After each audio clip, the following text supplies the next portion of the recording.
आज जो है वो बड़ी इंपॉर्टेंट मीटिंग की आर्मी चीफ ने पेशावर में और सियासी जमातों की कायदीन से मुलाकात की और दो टोक बात की। उन्होंने कहा रियासत है तो सियासत है और झूठा बयानिया बनाया जाता है, बाहर से बैठकर बनाया जाता है, गलतियां सब करते हैं लेकिन मानना जरूरी है, जो नहीं मानता वो उससे भी बड़ी गलती है। तो काफी दो टोक बातें की हैं उन्होंने। ऐसा लगता है कि जो पीटीआई की तरफ पॉलिसी है उसमें तो कोई नरमी नजर नहीं आ रही, जबकि मुज़ाकरात का अमल जो है वो जारी है। देखिए, इस तरह है कि अगर मैं ये कहूं कि जिन लोगों ने भी, अगर वो रेफरेंस है 9 मई का और किसी और चीज का, तो मैं कहता हूं जिन लोगों ने भी वो किया है गलत किया और उनको सजा मिलनी चाहिए, लेकिन एक प्रूफ के साथ। ये मेरा एक कानूनी मेरा एक तरीका होगा कहने का। मैं इस बात से बिल्कुल एग्री करता हूं कि उनको माफी नहीं होनी चाहिए, मैं बिल्कुल एग्री करता हूं, लेकिन माफी के साथ साथ उनके ऊपर सजा तब हो जब आप विदाउट रीजनेबल डाउट उनके ऊपर प्रूफ कर सके। क्यों कि अगर किसी एक शख्स को आप बिला वजह उसको सजा सुना दे तो क्या अल्लाह ताला इस चीज से खुश होगा? जब हम इन चीजों को बात करते हैं चीजों के, तो हमें देखना पड़ेगा कि असल चीज क्या है और हमें उस लिहाज से इसको देखना पड़ेगा, फिर हमें इसके ऊपर डिसीजन लेना पड़ेगा। ठीक है हुमायूं साहब, ये बताएगा, ये मुज़ाकरात का सिलसिला जो है वो तो चल ही रहा है। आप लोग बार बार सीबीएम मेजर्स की बात करते हैं, दोनों साइड से ही सीबीएम मेजर्स की बातें होती हैं, लेकिन चेयरमैन सेनेट के प्रोडक्शन ऑर्डर जारी करने के बावजूद भी सेनेटर एजाज चौधरी जो है उनको वो पेश नहीं किया गया। आपके ख्याल में ये एक सीबीएम मेजर जो है वो लिया जा सकता था? देखिए, अगेन अगर वो कहते हैं ना, अगर दिल भी ना चाहे तो बातें हजार हैं। अगर आप कोई सही मानों में इस मुल्क के लिए, इस वक्त आप पाकिस्तान तहरीक इंसाफ को भूल जाए, पीएमएलएन को भूल जाए, पीपल्स पार्टी को भूल जाए, बाकी पॉलिटिकल पार्टी को भूल जाए, आप देखें इस वक्त प्रॉब्लम जो है वो पाकिस्तान को है। पाकिस्तान के अंदर पॉलिटिकल स्टेबिलिटी नहीं है और चूंकि वो बेस है उसकी वजह से इकोनॉमिक स्टेबिलिटी भी नहीं है और उसकी वजह से ये दहशतगर्दी और ये महंगाई, ये सारी चीजें और ज्यादा जाल बिछा रही हैं। तो इस मुल्क को स्टेबिलिटी लाने के लिए पाकिस्तान तहरीक इंसाफ अपने दो मेजर पॉइंट से पीछे हटी है। एक कि हमारा चोरी हुआ मैंडेट हमें वापस करो, हम लोगों ने उसको फिलहाल शेल्फ किया हुआ है कि हम इस पर बाद में बात करेंगे क्योंकि पाकिस्तान की स्टेबिलिटी की बात है। नंबर 2 कि आप लोगों ने जिस तरीके से ये सारी चीजें मतलब की है, हम उससे भी पीछे, मतलब हमारा ये था कि आप लोगों के पास तो ताकत ही नहीं है तो हम आपके साथ बातचीत नहीं करते, लेकिन in the larger interest of Pakistan हमने कहा चले आपसे बात भी कर लेते हैं। अब लॉ ये कहता है, मैं सीआरपीसी 497 सब क्लॉज 1 ये कहता है कि कोई खातून, कोई बीमार आदमी या बच्चा हो तो उसके ऊपर किसी किस्म का भी केस हो उसको बेल मिल सकती है। इसके ऊपर जजमेंट है सुप्रीम कोर्ट की। तो आप सीबीएम के लिहाज से डॉक्टर यास्मीन राशिद साहिबा को पहले कर ले, जितने खवातीन इस वक्त जेल में सबको आप बेल पर डाल दें, अगर कोई बीमार है उसको बेल पर डाल दें, ये एज पर लॉ है। नंबर 2, आप सोचे कि चेयरमैन सेनेट एक प्रोडक्शन ऑर्डर कर रहा है और एक एग्जीक्यूटिव जो कि पुलिस वाले हैं वो जेल में है, वो लोग कहते हैं कि हम चेयरमैन सेनेट की बात नहीं मानेंगे। इतनी ज्यादा बेतौकीरी। फिर आप कहते हो कि पार्लियामान सुप्रीम है।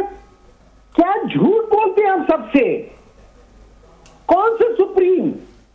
आप लोगों ने सबसे बड़े ऐवान के चेयरमैन की बात को रद्दी में डाल दिया।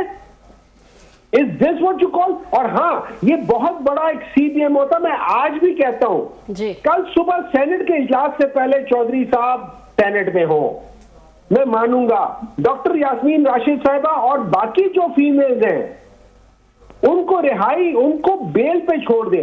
मैं मानता हूं कि ये सीबीएम्स होंगे, लेकिन अगर आपने नहीं करना तो फिर आप ये लोगों को क्यों झूठ बोलते हैं? जी बहुत शुक्रिया आपका सर, आपने ज्वाइन किया। डॉक्टर साहब, जो इस वक्त सबसे ज़्यादा एक मतलब मेरे हिसाब से, अब आपकी उस पर अपनी मैं रीडिंग सर चाहूँगा, मेरे हिसाब से तो मुज़ाकरात जो है जो हो रहे थे हुकूमत और आपके दरमियान, वो पहले दिन से ही कुछ सीरियसनेस की उसकी में कमी थी दोनों साइड से। मैं कहूँगा कि मुज़ाकरात के दरमियान ही खान साहब ने वो सख्त उन्होंने ट्वीट्स कर दिए जिससे पता चल गया कि शायद उन्हें अपनी टीम पे एतबार नहीं है या टीम उनका ख्याल था उस तरीके से वो बातचीत नहीं कर सके। हुकूमत ने भी वहाँ पे, हमने सुना ख्वाजा आसिफ साहब हैं वो भी वहाँ से बयानात इस तरह के दे रहे थे। तो आप तो दोनों इन मुज़ाकरात के हवाले से कोई बस सीरियसनेस नज़र नहीं आ रही थी, और लग रहा था तीनों जो हैं, हमारे इस्टेब्लिशमेंट हो, इमरान खान साहब हों या हुकूमत, वो ट्रंप साहब का वेट कर रहे हैं कि 20 को वो आते हैं, वो क्या बयान देते हैं, उसके मुताबिक तीनों पार्टीज जो हैं अपना अपना स्टांस बनाएंगी। Is it so? आपको भी ऐसे लगता है कि नहीं, पीटीआई ये ज़्यादा सीरियस थी, हुकूमत या फौज सीरियस नहीं थी? देखिए रऊफ साहब, आप मुझसे बहुत ज्यादा गहरी नजर रखते हैं इन चीजों के ऊपर। मैं ये समझता हूं कि ये जो वेट हो रहा है ये ट्रंप का वेट नहीं हो रहा जी। मेरी नजर में ये उस कमीशन का वेट हो रहा है जिन्होंने बाज लोगों को वो एक्स्ट्रा जो तानियाती हो रही है वो हो रही है ताकि हम लोग मैनिपुलेशन आराम से कर सके। मेरी नजर में वो चीज है, मेरी नजर में उस लिहाज से इस चीज को डिले किया जा रहा है। बाकी रह गई बात जो आप कह रहे हैं ना, मैं आपसे एग्री करता हूं किसी हद तक कि ये शुरू से ही गलत था, और उसकी वजह ये थी कि ये सिर्फ हुकूमत जो है ना टाइम बाय करना चाह रही है। उनको पता है इस केस में 190 मिलियन पाउंड के केस में कुछ भी नहीं है, इसमें खत्म हो जाना है बिल्कुल उसी तरीके से जैसे इद्दत का केस खत्म हो गया था, लेकिन they want to manipulate it in another way. अच्छा, अब उसमें ये याद रखें, ये रिस्पॉन्सिबिलिटी हुकूमत के ऊपर ज्यादा आती है। True. आप एंकर में बैठे हुए, आपके ऊपर मुझसे ज्यादा जिम्मेदारी है इस प्रोग्राम को सही कंडक्ट करने में, मेरे ऊपर उतनी नहीं है। हाँ, मैं कोशिश करूंगा कि मैं जैसे आप रिस्पॉन्ड कर रहे हैं मैं उसी तरीके से उसी लहजे में आपसे बातचीत करूं। Very true sir. हुकूमत को ये चाहिए था, क्या मसला था कि अगर हम लोग कह रहे थे कि भाई हमने इमरान खान से बातचीत करनी है, भाई करने दो हमें बातचीत, किस बात का मसला था? बजाय संडे को खोलने के यही काम आप पहले दिन कर देते। जरूरी है कि 2 जूते खाएं और उसके बाद वही काम करें। यहां से आपकी नियतों के फतूरों का पता चल जाता है, और उसके बाद फिर आप ये देखें कि डॉक्टर साहब आप बड़े मैं आपको बड़ा पुराना जानता हूँ सर, आप बड़े डिसेंट आदमी हैं, वेल मैनर्ड, बड़े अच्छे इंसान हैं, लॉन्ग टाइम। आपको लगता नहीं है कि आप भी उस तलखी का जो हम सोशल मीडिया पे देखते हैं, ज़रा थोड़ी सी कोई एग्रेशन का या इस तरह का शिकार हो रहे हैं, जिस तरह के आपने अभी 1-2 लफ्ज़ यूज़ किया? अदरवाइज़ आपकी तकरीर, आपकी गुफ्तगू हमेशा इट्स वर्थ लिसनिंग। आपको लगता नहीं है कि आप लोग भी वो हो रहे हैं, मतलब एग्रेशन में जा रहे हैं सर ज्यादा? मैं आपकी बात कर रहा हूँ, not of as a party, और वन ऑफ वेरी फ्यू, मतलब पीटीआई में जो बड़े इंतहाई वो सुलझी हुई और अच्छी गुफ्तगू करते हैं। So I was a bit shocked जब आपने कोई जी। देखिए, मैं इसका कर रहा हूँ, इस वक्त मैं doctor Humayun as a Pakistani बात कर रहा हूँ, मैं एज अ पीटीआई नहीं बात कर रहा। तो डॉक्टर एज ए हुमायूं भी आप, मेरा ख्याल है आप डिसेंट आदमी है सर। मेरा आपसे तारुफ डॉक्टर हुमायूं की वजह से था। पीटीआई में तो आप अभी हैं, मतलब रिसेंटली आप सेनेटर बने हैं सर, तो मैं तो आपको बहुत पहले से आपका हमारा ताल्लुक है सर। सर सेनेटर अभी बना हूं मैं, पीटीआई में कोई 18-19 साल से हूं। और अच्छा, मतलब यह कि पीटीआई में, मतलब यह कि जो पीटीआई में है वो सख्त जबान का, वो अग्रेशन का, उसको राइट, अदरवाइज पॉलिटिक्स नहीं कर सकते। रऊफ साहब, मुझे एक बात बताएं, कोई भी पाकिस्तानी जो पाकिस्तान के लिए दर्द रखता हो, जो इस वक्त पाकिस्तान में हो रहा है, क्या उसका पारा नहीं चढ़ेगा? नहीं, पारा चढ़ने के मतलब बहुत सारे मुनासिब अल्फाज भी हो सकते हैं, दैट्स द रीजन। पर anyway, if you are comfortable with it, it's okay sir. वो आप जवाब दे रहे थे सर, इट्स ऑलराइट। देखिए, मैंने सख्त अल्फाज जरूर इस्तेमाल किए, लेकिन मैंने गंदे अल्फाज नहीं इस्तेमाल किए, वरना कभी कभी दिल करता है वो भी इस्तेमाल करने को। Right sir. अच्छा सर, आज उन्होंने ये अलीमा खान साहबा ने एक बड़ा इंटरेस्टिंग बयान दिया है सर।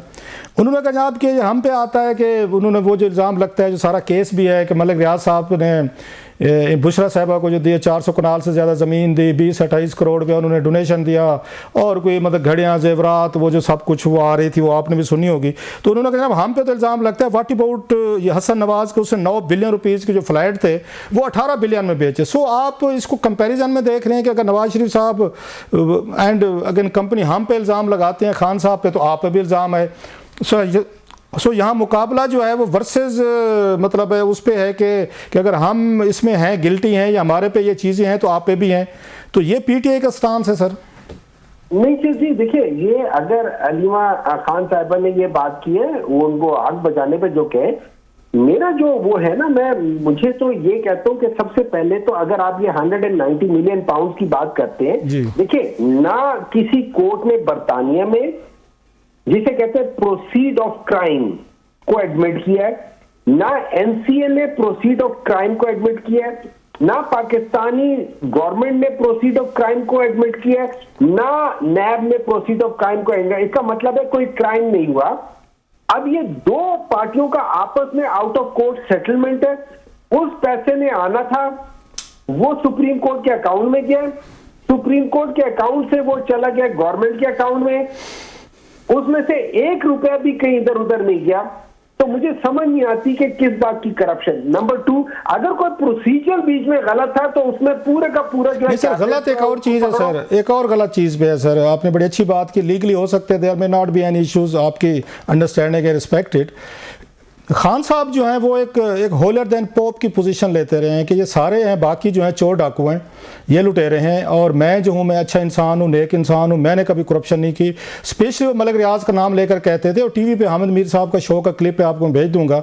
उन्होंने कहा जनाब कि मलिक रियाज ने इस मुल्क में सबको करप्ट किया है, काना, बल्कि अल्फाज से काना किया। उन्होंने कहा मीडिया को किया, सिविल मिलिट्री ब्यूरोक्रेसी को किया, सियासतदानों को किया, उन्होंने अगेन उसमें एंकर्स को किया, सहाफ़ियों को, सबको किया, उन्होंने काना किया। मतलब ये था कि मुझे नहीं काना कर सका। जब वहाँ पे एक आप इतनी हाई मॉरल पोजीशन लेने के बाद आप उसी बंदे से आपकी बेगम साहिबा जो हैं वो डोनेशन लेती हैं, वो ज़मीन लेती हैं और ट्रस्ट बनाते हैं, you are the prime minister of Pakistan. आप वहाँ से 10 करोड़ रुपया, 20 करोड़ रुपया या 1 करोड़ रुपया आप उस पर यूनिवर्सिटी के लिए दे दें, कर सकते हैं। तो उस बंदे से पैसे लेना, डोनेशन लेना, जिसके खिलाफ आप तकरीरें करते रहे हूँ, इसको कितना जस्टिफाई समझते? छोड़ देते हम लीगल पोजीशन को 2 मिनट के लिए सर। मैं पॉलिटिकल या पर्सनल मॉरल पोजीशन की बात कर रहा हूँ। मैं लीगल पोजीशन को छोड़ देता हूँ सर। देखिए, सबसे पहले मैं किसी हद तक ये एग्री कर सकता हूँ कि शायद खान साहब को उनको नहीं कहना चाहिए, लेकिन हैविंग सेड दैट थिंग, अगर मैं मलिक रियाज से जमीन लूं और मैं घर बहरिया टाउन में बनाऊं तो आप मुझे पकड़ो। अगर मैं मलिक रियाज से कोई ऐसी चीज कर रहा हूं, अपना घर, जो घर मुझे 20 मिलियन का पड़ता है, मैं मलिक रियाज के ऊपर 50 मिलियन का बेच रहा हूं, तो इसका मतलब है या तो मैं किसी लिहाज से किकबैक ले रहा हूं और उसको लीगलाइज करना चाह रहा हूं, या कोई और तरीका है, मैं उससे कुछ फायदा उठाना चाह रहा हूं। लेकिन अगर मैं मलिक रियाज को कहता हूं कि यार ये एक प्रोजेक्ट है, इस प्रोजेक्ट नहीं, मलिक रियाज को आप कह क्यों रहे हैं सर? आपने उनके खिलाफ तकरीरें की हुई हैं, उसको करप्ट कहा हुआ है, वो सियासतदानों को करप्ट करता है बकौल आपके, वो मीडिया को करता है, वो सिविल मिलिट्री जर्नलों को करता है, हम सबको करता है। तो इमरान खान साहब ऐसे बंदे से क्यों पैसा ले रहे हैं जिन पे इल्जाम है वो लैंड ग्रैबर्स हैं, लोगों के साथ ज्यादतियां करते हैं, जमीनों पे कब्जे, बला बला, ये तकरीरें हैं खान साहब की सर। तो उससे प्राइम मिनिस्टर ऑफ पाकिस्तान क्यों ये मांग रहा है कि मुझे पैसे दो? सर क्लासर साहब मेरी बात सुन लें, इमरान खान अपने लिए कुछ नहीं मांग रहा। इमरान खान ने कहा है कि यार देखो, आप जैसे मर्जी भी होगे, आप ये एक प्रोजेक्ट है, इस प्रोजेक्ट में हमने लोगों को तालीम देनी है कि हमारे जो आबा थे वो इल्म के मोती थे, आप उनसे सबक सीखने के लिए उनकी जाती जिंदगी और जिस तरीके से वो मैनेजमेंट करते थे, गवर्नेंस करते थे, वो करने के लिए आपके लिए हम एक यूनिवर्सिटी बना रहे हैं, आप उसके लिए डोनेशन। ये बताएं सर, मलिक रियाज जो है सर, मैं मलिक रियाज साहब के पास जाता हूं कि मैं यूनिवर्सिटी बनाना चाहता हूं, मैं कोई इदारा बनाना चाहता हूं, मुझे पैसे देंगे वो? सर हो सकता है आपको दें, जरूर। चले, आपने मेरे साथ चलना है सर जी, याद करके, और इतने ही पैसे लेके देने हैं जितने उन्होंने मुझे लेकर तो वो नहीं देंगे आपको, शायद देखिए, मुझे देकर नहीं देंगे। चलें sir ji, thank you very much brother, very kind sir. Thank you so much Humayun साहब फॉर जॉइनिंग अस। वक्त हुआ एक ब्रेक का। ब्रेक के बाद बड़ी अहम कुछ तफसीलात हैं जो हम जानेंगे क्लासर साहब से। दाखिला सेनेट दाखिला कमेटी में क्या कुछ हुआ, इस हवाले से बात करेंगे आफ्टर दिस शॉर्ट ब्रेक।